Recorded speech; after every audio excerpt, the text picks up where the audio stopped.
وَإِذْ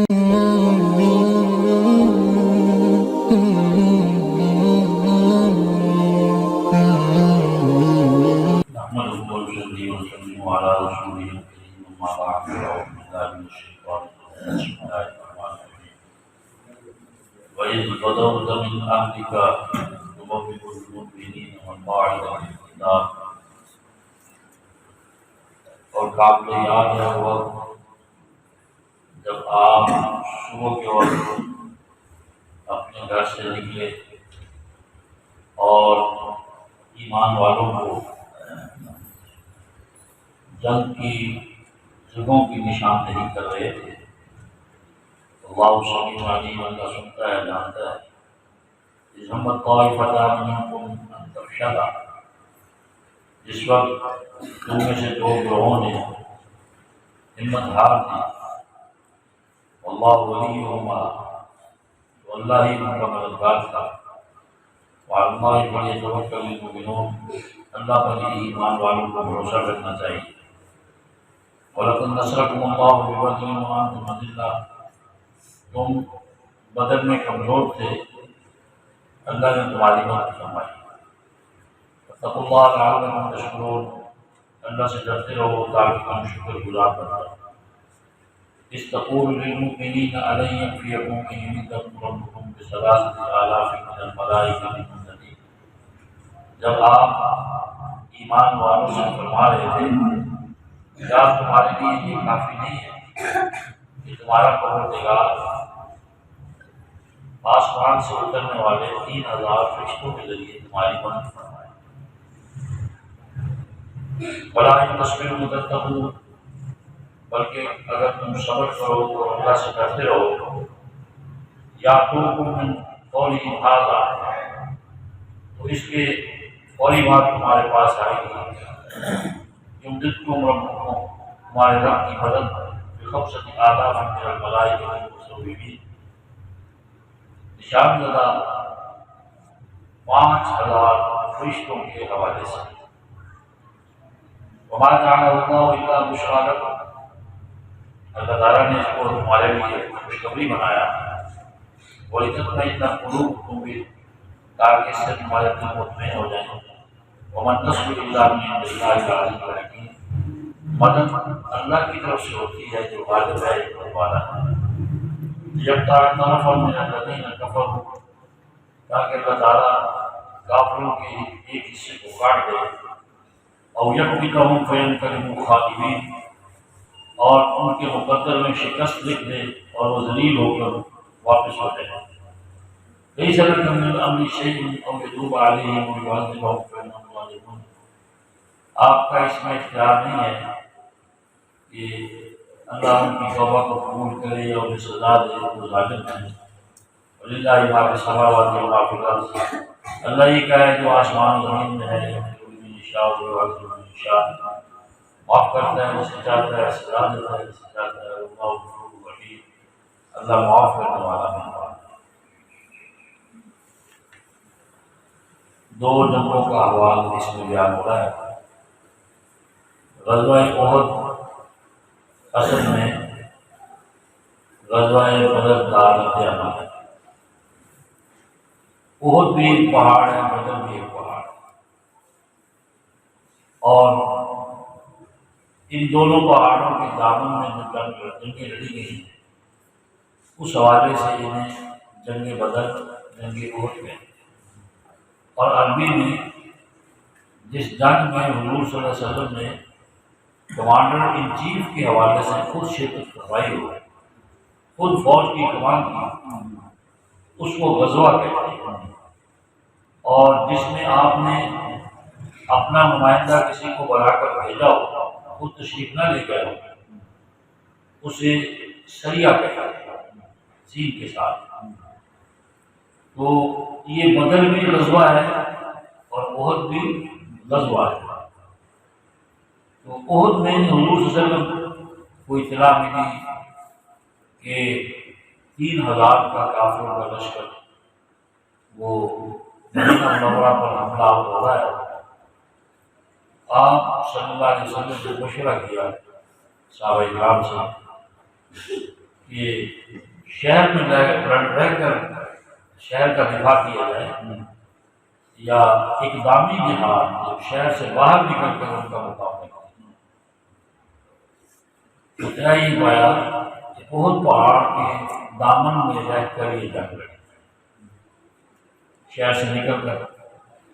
عبداللہ ابن ابی جو منافق تھا وہ پہلے شرکت نہیں کرنا چاہتا تھا، اور چاروں ناچار یہ حضور صلی اللہ علیہ وسلم کے ساتھ 300 منافق جو ہیں یہ بھی جنگ میں آ گیا اور تعداد 1000 ہو گئی۔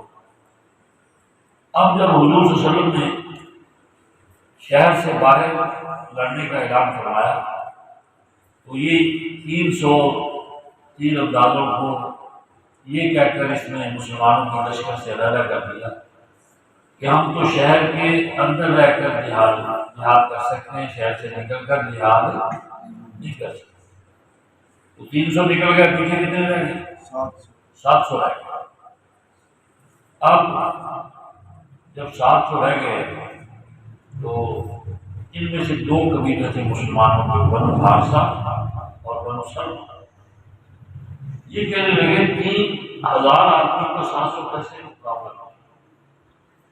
انہوں نے ہمت ہار دی، بزدلی کا فیصلہ کیا۔ اللہ تعالیٰ فرما رہے ہیں کہ ان کے دلوں کو مضبوط کیا۔ حضور صلی اللہ علیہ وسلم نے صبح صبح نکل کر ایمان والوں کو ان کے لڑنے کے مقامات بتا دیا۔ جیسے آپ نے بہت پر 3 اندازوں کا دستہ متعین کیا 40 آدمی کا کہ تم یہ بھی دیکھ لو کہ ہماری گوٹیاں کوے نوچ رہے ہیں، لاشوں سے میدان اٹا پڑا ہے، تب بھی تم نے اس درے کو نہیں چھوڑا۔ وہ درہ اصل میں پیچھے سے دشمن کے حملہ آور ہونے میں رکاوٹ تھا۔ حضور صلی اللہ علیہ وسلم بتا رہے تھے کس نے کہاں رہ کر کیسے لڑائی کرائی۔ تو اس میں صحابہ کرام سے لغزش ہوئی ہے، انہوں نے نبی علیہ السلام کی ہدایات کو جو ہے وہ توڑا ہے، اس وجہ سے پھر مسلمانوں کو اس کی نقد سزا ملی کہ جو جنگ جیت رہے تھے مسلمان وہ شکست میں کیا ہوگی؟ تبدیل ہوگی۔ لیکن پھر بھی اللہ تعالیٰ نے ان کے دلوں میں مسلمانوں کا روب ڈالا اور وہ کہنے لگے ٹھیک ہے یار ان کا کافی نقصان ہو گیا ہے، آئندہ یہ ہم سے لڑنے کی کوشش نہیں کریں گے، اب واپس چلتے ہیں۔ یہ کافر نے کہا بھی کہ حضور زخمی ہو گئے ہیں، ان کے پاس کچھ نہیں ہے، پلٹو پھر حملہ کرو، ان کا صفایا کرو۔ لیکن اللہ نے ان کے دلوں میں روب ڈال دیا، اس وجہ سے وہ پلٹنے کی بجائے واپس چلے گئے۔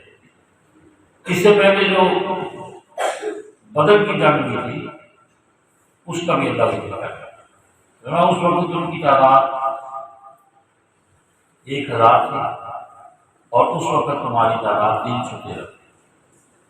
تمہارے پاس 70 اونٹ تھے، 2 گھوڑے تھے اور 8 تلواریں تھیں۔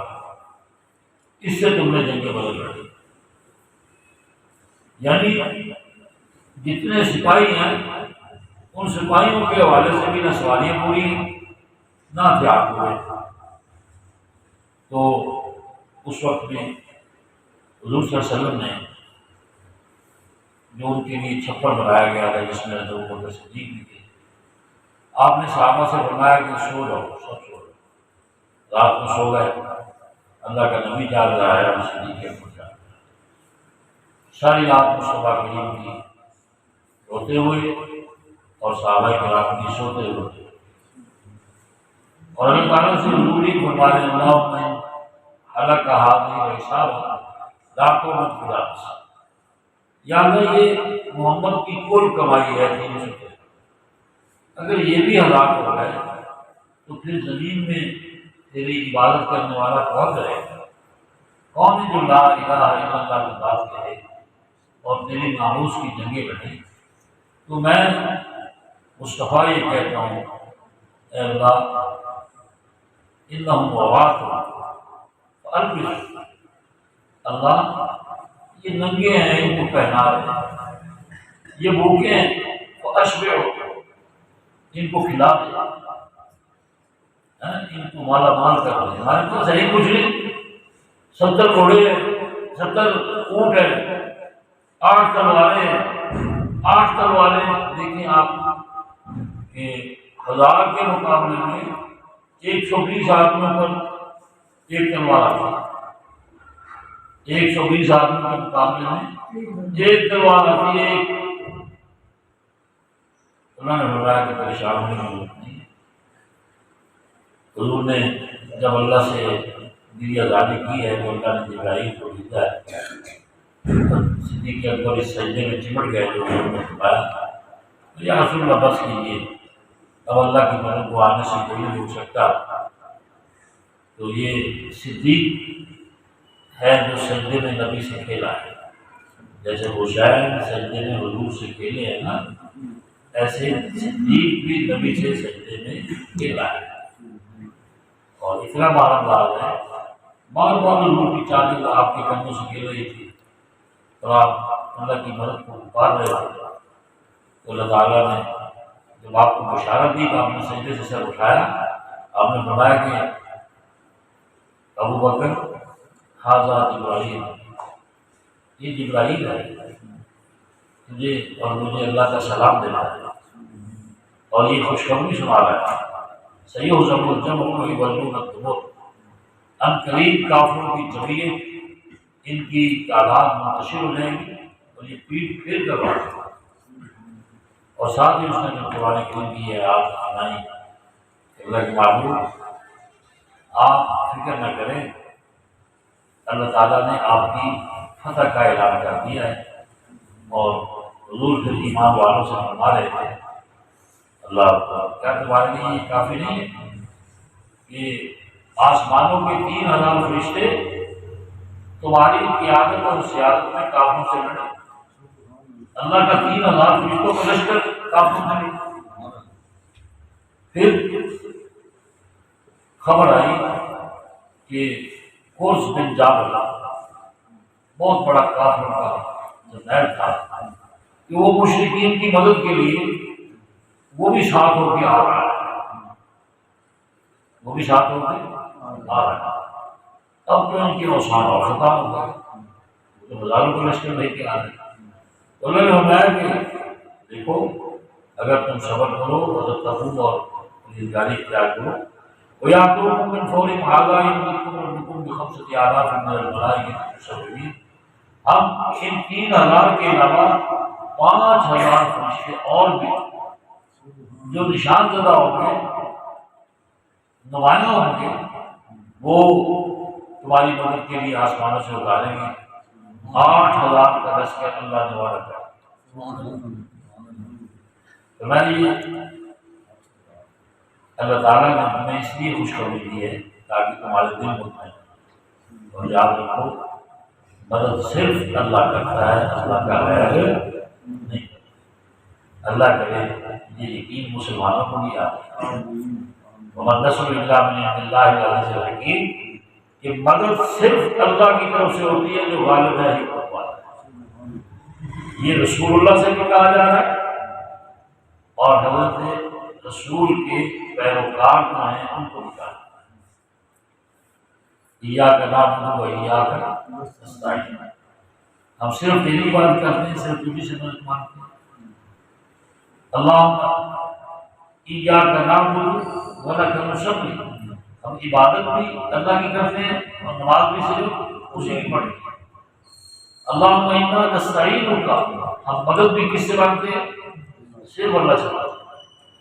پھر یہ یا رسول اللہ مدد کہنا کیا ہوتا، یا علی مدد کہنا کیا ہوتا، یا صاحب الزمان ادرکنی ہے امام غیب جو ہے امام مہدی، اس سے مدد مانگنا کیا ہوا؟ بات ایک سچ ہے، دونوں سچ نہیں ہے۔ اگر مدد اللہ ہی کرتا ہے پھر چاہے رسول اللہ ہو، چاہے علی مرتضیٰ ہو، چاہے امام مہدی ہو، چاہے کوئی اور پیر دستگیر صاحب ہو، پھر اللہ کے سوا کوئی بھی مدد کرنے والا بولو نا۔ اگر نماز میں سچ بولا ہے تو پھر سچ ہی اگر وہ بھی کرتے ہیں پھر نماز میں پڑھا وہ سچ نہیں، اور پھر یہ قرآن کی اس آیت کا کیا کرو گے کہ قرآن کہہ رہا ہے وَلَقَدْ نَصَرَكُمُ اللَّهُ بِبَدْرٍ وَأَنْتُمْ أَذِلَّةٌ، بدر میں اللہ نے نبی کی، ایمان والوں کی مدد کی جبکہ تم کمزور تھے، اپنا آپ بھی سنبھالنے کے لائق نہیں تھے، صرف 70 گھوڑے اور 8 گھوڑے ہیں اور 70 اونٹ اور 2 گھوڑے اور 8 تلواریں ہمارے پاس، یہ جنگ کا سہارا ہے۔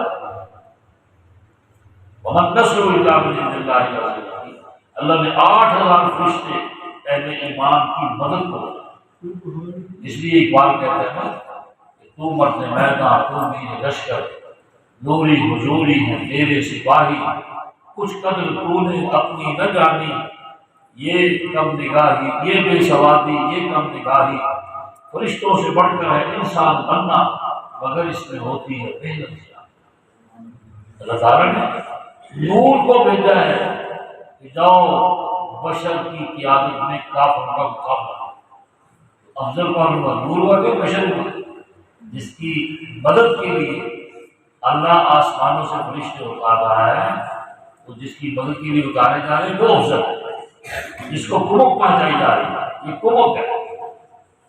فرمایا کہ یہ اس لیے تھا کہ کافروں کے ایک حصے کو اللہ کے کاٹ کر رکھ لے، ان کے مقدر میں شکست لکھ دے، یہ ذلیل اور رسوا ہو کر دفع ہو جائیں۔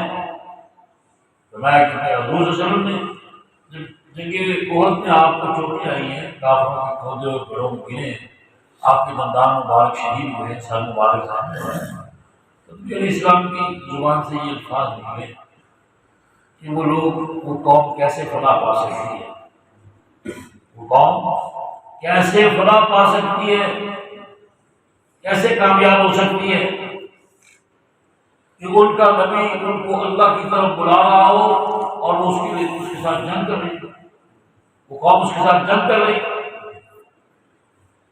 اللہ تعالیٰ نے اس موقع کو روک دیا اور نہیں سڑک کے ملنا پیش، یعنی اس بات کا آپ کو اختیار نہیں ہے، ایسی بات کا بھی اختیار نہیں، آپ یہ بات نہ کریں۔ اللہ نے روک دیا ہے، سچی بات کہتی ہے تو اللہ کو ناگوار بولی کہ آپ یہ بات نہ کہیں، میری مرضی ہے، او یتوب علیہم و یعذبہم، میں ان کی توبہ کو قبول کروں یا ان کی سزا دوں، فإنہم ظالمون، یہ بات ٹھیک ہے کہ آپ کو زخمی کرنے والے ظالم کیا ہے، آپ کے چہرہ اقدس کو، آپ کے دندان مبارک کو شریک کرنے والے ظالم، اس میں کوئی شک نہیں، لیکن آپ ان کے لیے ایسے کلمات نہ کہیں، اس کی آپ کی اجازت نہیں، کیونکہ اللہ جانتا ہے نا ان میں سے اکثریت مسلمان ہو کر بھی حضور کے دست و بازو والے ہیں۔ اللہ نے ان کو ہدایت دی، لیکن احد میں شرکت کرنے والے اس وقت جو کافروں کی طرف سے شریک تھے، جیسے حضرت خالد بن ولید سیف اللہ رضی اللہ تعالیٰ عنہ، انہوں نے پھر مسلمانوں کے لیے ملکوں کے ملک فتح کیے، تو حضور صلی اللہ علیہ وسلم کو کہا جا رہا ہے کہ آپ ان کے بارے میں ایسی بات نہ کریں، ان کی توبہ بھی اللہ قبول کر سکتا ہے، یہ پھر آپ کے قدموں میں آ سکتا ہے۔ آپ رحمت للعالمین ہیں، بڑے دل کا گزارا کریں، سبحان اللہ، بڑے دل کا گزارا کریں۔ اللہ یہ ہے جو آسمان میں ہے، زمین میں ہے، جسے چاہتا ہے معاف کرتا ہے، جسے چاہتا ہے سزا دیتا ہے، کوئی اسے پوچھنے والا نہیں، واللہ غفور رحیم، اللہ معاف کرنے والا۔